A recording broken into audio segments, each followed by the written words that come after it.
Sam lost track of time a long time ago. It's easy to do on a starship. No reference points locked in the sky, and only the natural rhythm of sleep, eat, work, and relaxation caused him to listen more closely to his own body and be focused at the task at hand. Sam's task was the same as all his waking work hours. He maintained the shuttlecraft in Shuttle Bay. He awoke, put in his earphones, and donned his protective suit for work in the airlock.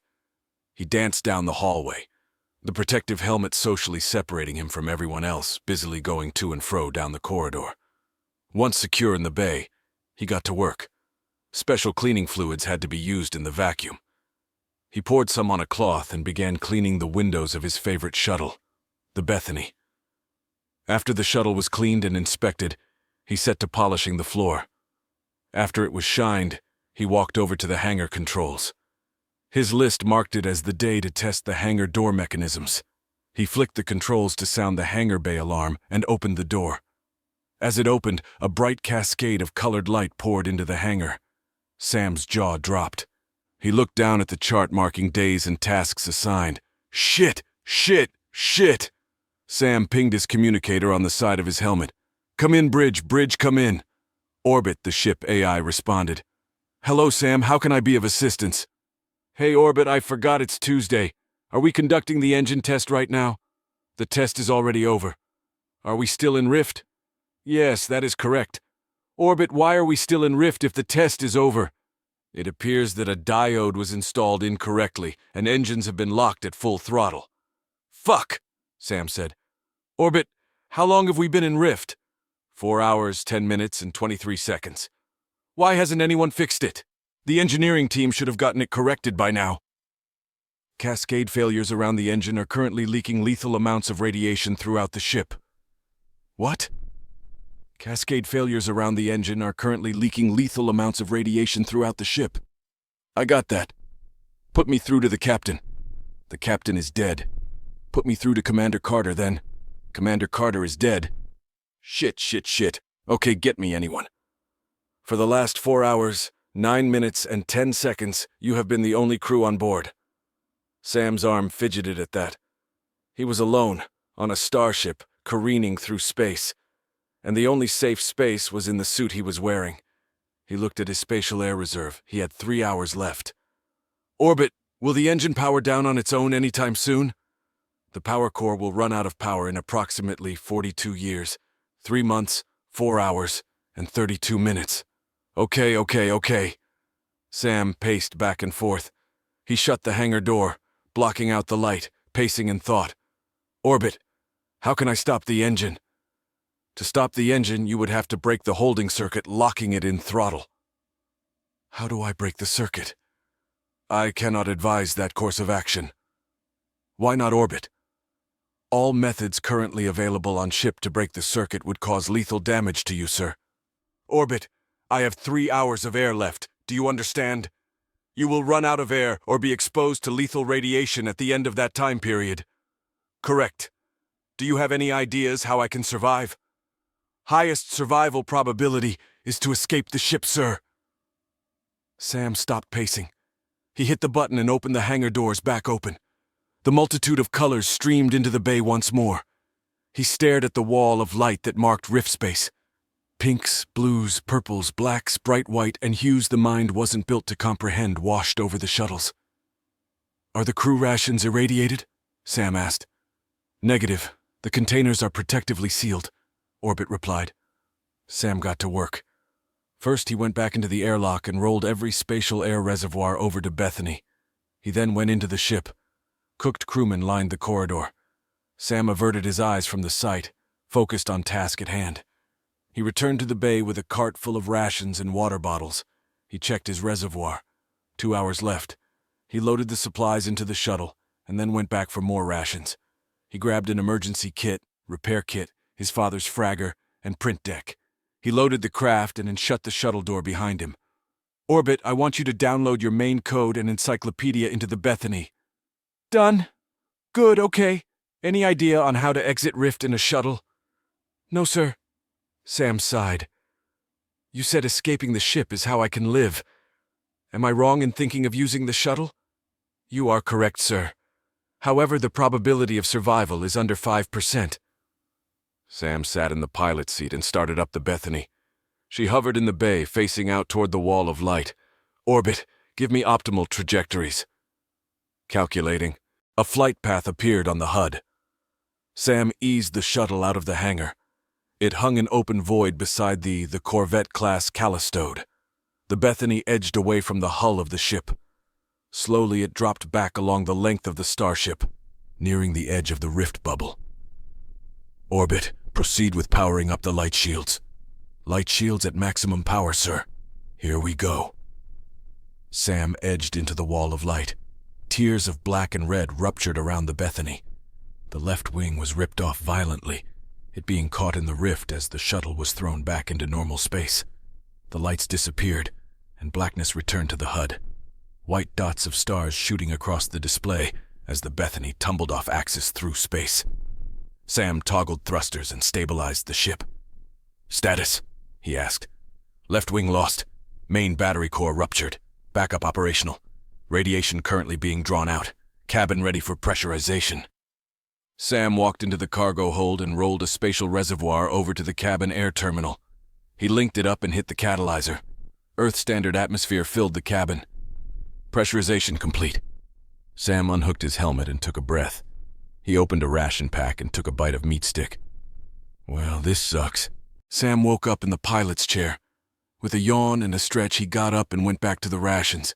He popped open a bag of Cheerios and poured in some milk. He was crunching a mouthful when he returned to the bridge and asked, Orbit, any progress? Yes, sir. He sighed. And what is that progress? We are approximately 11 billion light-years into the Camelopardalis constellation. No system within jump capability of the power reserve currently available. Well, shit. I'ma die adrift. Sam took another bite. Do you have any ideas on how I can survive? Yes, sir. I do. Stupid computer. He waited a moment. What is the idea? Signal from unknown species within our jump range. It appears to be originating from a free-floating structure in empty space. Sam sat up. Is it the only thing out here? Can you tell if it's a threat? It is the only potential jump location of note. Threat level is unknown. Plot the jump. The coordinates appeared on the HUD. Sam strapped into the seat and activated the jump drive. The star-scattered darkness of space skipped. Lights and flashes stuttered across the display window. The stars appeared again, with a black void in the sky ahead of them. Several lights blinked around the void, outlining the structure. Attempt contact! Contact hail initiated. After a moment, orbit continued. Language handshake confirm. There is a message, sir. Go on. Station decommissioned. All personnel are to vacate premises. Does it have any life support capabilities? Yes, sir. There anyone alive over there? No life forms detected, sir. Any threats if we go in? Weapon platforms have been stripped. The station does not appear to be a threat. Sam steered the Bethany closer. Lights around a circular bay door lit up. The large metal doors uneclipsed, allowing entrance. Sam took her into the hangar and landed. The doors eclipsed back shut behind him, reverberating through the metal and into the shuttle. He got up and slipped back into his suit. He checked pressure and confirmed an 8-hour air supply. He then strapped his father's fragger to his hip and opened up the cargo door. He exited onto the textured platform. The room appeared to funnel to a door that was low enough he would have to crouch through.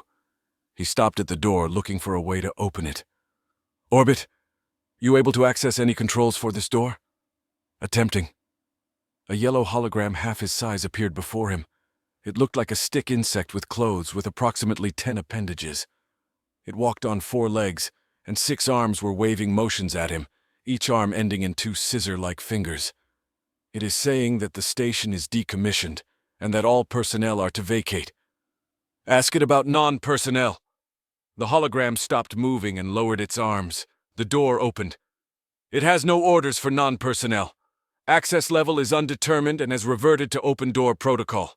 Sam nodded at the hologram and ducked inside.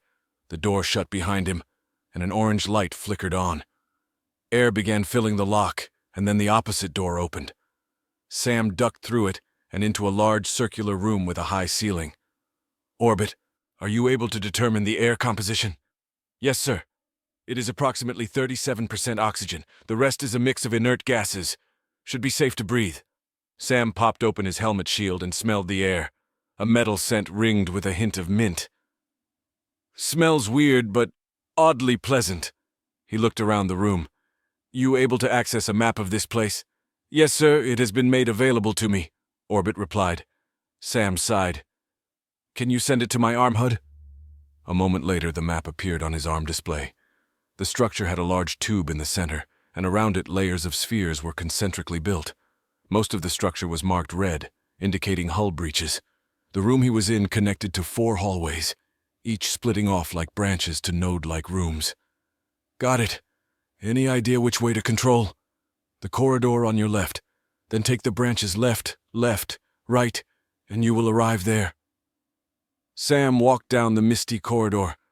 The humidity had gotten thicker in the halls. The fog-covered floor squished underfoot. The small door opened and he bent low and entered into the control room. Thousands of displays covered the ceiling and lit up multiple views of the station upon his entrance. The yellow hologram stick bug reappeared. Its arms began waving at him again, attempting to communicate. What's it saying, Orbit? It is telling you that you are not allowed in this room. Threat level? No threat, sir. Any idea what this place was used for? The words are not one for one, but I can approximate that this was a space lane patrol outpost. Why was it decommissioned? Unknown, sir. It appears the owners did not keep the historical records. Orbit, I want you to boot into their system. Give me full access. The yellow hologram tilted the eye stalks on the tip of its head. The hologram shifted and was then replaced by a purple human boy in prep school attire. You have been designated operator, sir. Sam went over to a console in the center of the room. Instead of buttons, it had slots for their fingers to be inserted. Sam tried to press the holes, but nothing happened. Orbit, can you send the control capability to my arm HUD? He waited a moment, and his arm display lit up with controls. At first it was written in a language that looked like the creature's arms in flag display motions. Then the language shifted into English. Thank you, Orbit. Sam looked over the systems and highlighted life support. It showed a steady pressure and levels. Life support seems stable? Yes, sir. It has been operating continuously for over 4,000 years, sir. Only fluctuations have been when rooms have ruptured, and those were sealed off immediately. I thought they didn't have any records. Correct. They have no historical records available. Whatever. He highlighted the communications array. It came up as red. Long-range communications are missing, correct? That is correct, sir. The Bethany's distress beacon is still active? That is correct, sir. Then I guess we wait here then. Sam looked over the map at the rooms. In the heart of an area that had active life support, he saw a room off of a main hall. What is that room? Senior members' quarters. He tilted his head back and shut his eyes. No place like home.